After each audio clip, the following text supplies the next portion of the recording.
Doctor Babasaheb Ambedkar यांचे आंतरराष्ट्रीय स्मारक व्हावे याकरता सरसर्वांनी आंबेडकर यांनी जो लढा दिला होता त्या इंदुमिल ठिकाणी देखील आम्ही आज भेट घेतली। उपमुख्यमंत्री एकनाथ शिंदे साहेब असू दे, सामाजिक न्याय मंत्री संजय शिरसाट व आंबेडकर साहेब आणि आम्ही आंदोलक जे इंदुमिलच्या आंदोलनामध्ये महत्वाची भूमिका आम्ही बजावलेली आहे।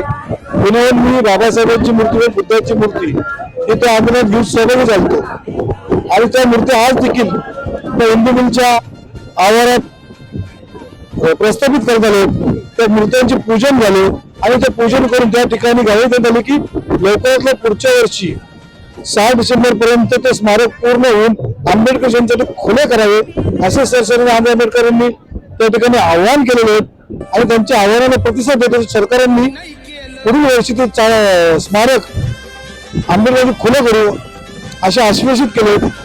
तर आंबेडकर आंदोलनाला आणखीन एक ठिकाणी म्हणजे गैरसोय टाळण्यासाठी त्या ठिकाणी मोठ्या प्रमाणात उपाययोजना होतील असं मला वाटतं।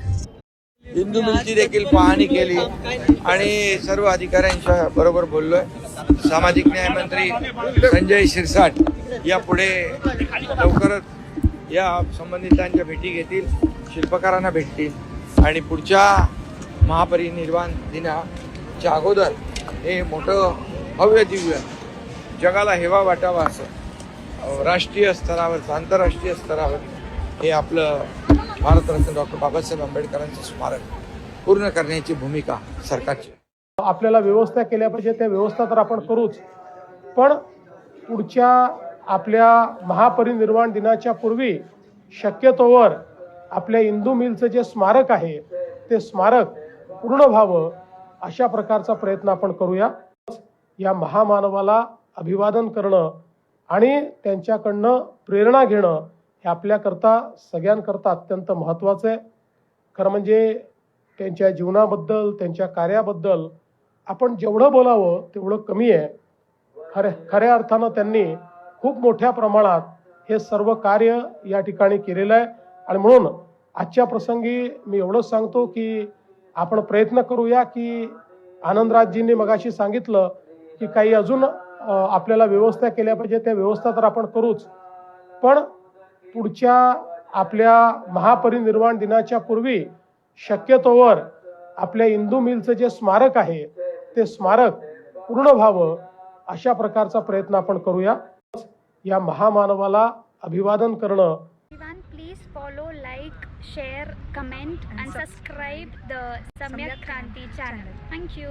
याचं पण द्यायचं आमन साहेबांना द्यायचं आमन साहेबांना द्यायचं। जय भीम जय संविधान सम्यक क्रांती चॅनल मध्ये आपले स्वागत आहे। आपल्या बरोबर मान्य विवेक बनसोडे या ठिकाणी चैत्यभूमी दादर या ठिकाणी आहोत आणि छत्रपती शिवाजी पार्क या ठिकाणी आपण आलेलो आहे। या ठिकाणी बरेच अनुयायी आणि अनेक स्टॉल या ठिकाणी आपण बघू शकता की जेणेकरून सगळे अनुयायी या जागेवरती पुस्तक घेत आहेत, विविध स्टॉलला भेट देऊन विविध संघटनेला भेट देऊन जे कार्य आहे ते पाहत आहे। विवेकजी बनसोडे काय सांगाल, आजचा हा 69वा महापरिनिर्वाण दिवस जो आहे बाबासाहेबांनी संविधान दिलं, अनेक गोष्टी दिल्या। आपण आता विद्यार्थी सेनेचे महाराष्ट्र प्रदेशचे अध्यक्ष आहात, काय सांगाल तुम्ही सर्व युवकांना विद्यार्थ्यांना काय आवाहन कराल आणि काय कशा प्रकारे अभिवादन? सर्वप्रथम मी भारतरत्न डॉक्टर बाबासाहेब आंबेडकर यांना विनम्र अभिवादन करतो। आज बाबासाहेबांना अभिवादन करण्यासाठी चैत्यभूमी ठिकाणी लाखोचा जनसमुदाय बघितलाय आलेला आहे।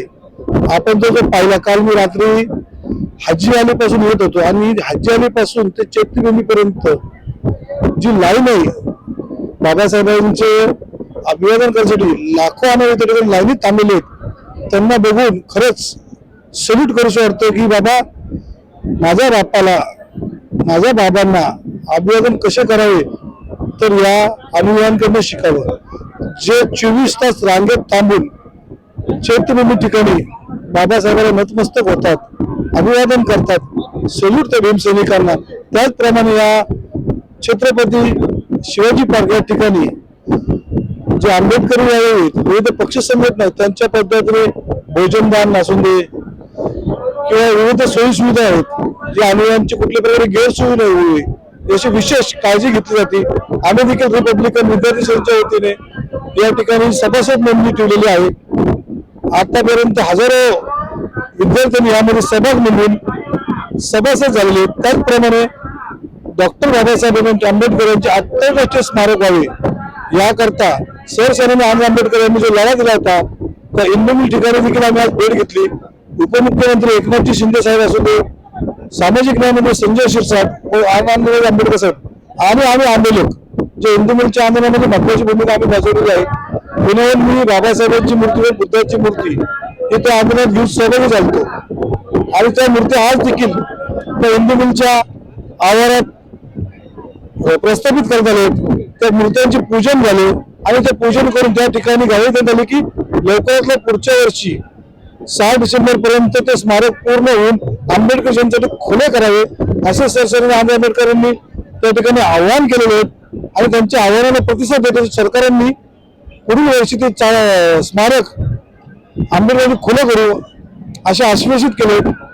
तर आंबेडकर यांना आणखीन एक ठिकाणी म्हणजे गैरसोयी टाळण्यासाठी त्या ठिकाणी मोठ्या प्रमाणात उपाययोजना होतील असं मला वाटतं. आमनजी आंबेडकर यांच्या नेतृत्वाबद्दल काय सांगा? माननीय डॉक्टर बाबासाहेब आंबेडकर यांचे पंतू आनंदजी आंबेडकर हे आपण जसं म्हणतो की उगवता सूर्य, आपल्याला माहितीच की रिपब्लिकन पक्षाचा उगवता सूर्य चिन्ह होतं आणि सूर्यप्रकाशाचा जो हे प्रकाश आहे तसेच आमचे आनंदजी त्या प्रकाशातले चमकणारे तारे आहेत आणि या आंबेडकरी चळवळीला जो एक युवकांचं नेतृत्व हवं होतं, तरुणांचं नेतृत्व हवं होतं आणि तेच आंबेडकर घराण्यातनं आपल्याला दिसत आहे आनंदजींच्या रूपातनं. आणि मला वाटतं की लोकांनी गैरसमज आपण पाहतात की कमी कालावधीमध्ये लोकप्रिय ठरलेला चेहरा म्हणजे आनंद आंबेडकर. या ठिकाणी आनंदराज आंबेडकर आता राजकीय मोठी भूमिका घेतलेली आहे, त्याबद्दल काय सांगा? या ठिकाणी कार्यकर्ता कुठेतरी सत्तेत गेला पाहिजे आणि कार्यकर्त्यांनी जगला तर पक्ष जगतो. आपल्या चळवळीत काय होतं, कार्यकर्त्याचे अत्यंत हाल होतात. आपण पाहतो की रिपब्लिकन चळवळीत कार्यकर्ता यायचा म्हणलं तर फार कष्ट करतो, तो आला तर टिकत नाही किंवा कुठेतरी सत्ताधाऱ्यांच्या दावणीला बांधला जातो आणि आंबेडकरी चळवळीपासून फारकत घेतली जाते. परंतु हाच तरुण जर आंबेडकरी चळवळीत राहून सत्तेचा कुठेतरी मार्ग लाभला तर तो चळवळीला पुढे आणि गतिमान करेल या उद्देशाने आनंद आंबेडकर साहेबांनी युती केलेली आहे. आणि मला वाटतं की कार्यकर्ता जर आर्थिकदृष्ट्या सक्षम झाला तर चळवळ देखील आपली चांगल्या युतीने तो पुढे नेऊ शकेल. या कुठेतरी उद्देश आनंद आंबेडकर साध्य करून ही युती केलेली आहे. धन्यवाद, खूप खूप आभार. आपले सगळ्या प्रेक्षकांना दर्शकांना विनंती आहे की हा व्हिडिओ जास्तीत जास्त शेअर करा, लाईक करा आणि कमेंटमध्ये आपले विचार नक्की मांडा आणि जास्तीत जास्त चॅनलला सबस्क्राईब करा. आमचे बांधव व्हा. धन्यवाद. जय भीम, जय संविधान, नमो बुद्धाय.